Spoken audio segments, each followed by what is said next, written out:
It wasn't the van that bothered me. It was the fact that it kept coming back.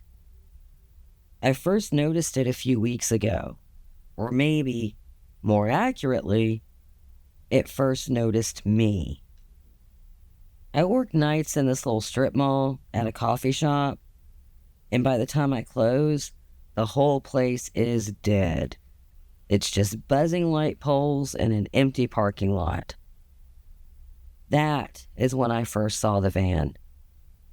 It was just an old white van, boxy, rust streaks down the windows, and parked out in the corner where the lights don't quite reach. At first, I really didn't even think much of it. But then the next night, it was there again. Same spot. And then again the night after that. The part that started to stick with me was the door. Right? That sliding door was just never quite the same. Sometimes it was sealed tight.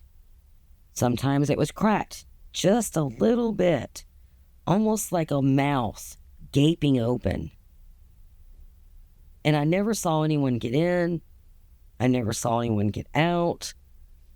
I asked a coworker about it, but he just shrugged and said it was probably abandoned and not to worry about it. But abandoned cars don't move.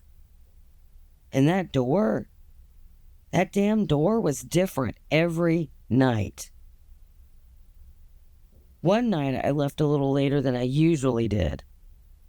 And as my headlights swept across the lot, right past that van, I saw it. A shape in the driver's seat.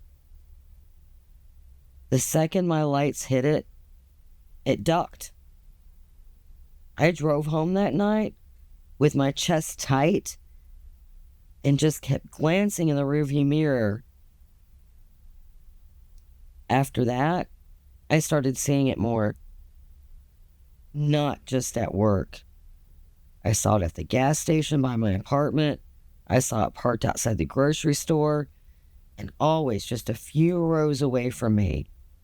Never close enough to make a scene, but always close enough to be seen. And whenever I would pull out, it pulled out too. Headlights off.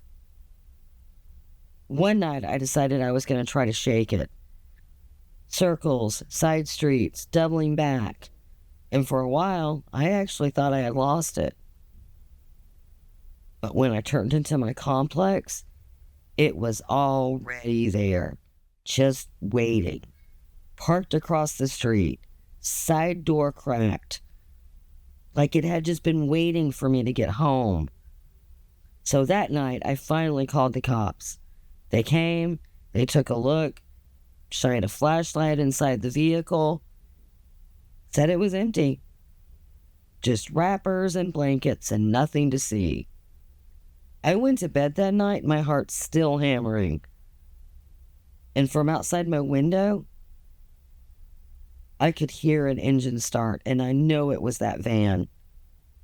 But last night was the absolute worst.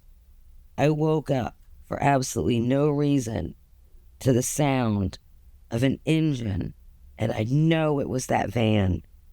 I got up, I crept to the window, and that van was parked right at the curb.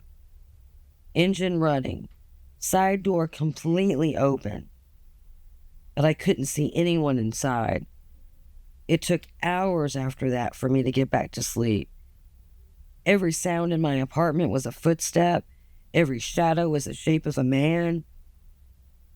But eventually I did sleep.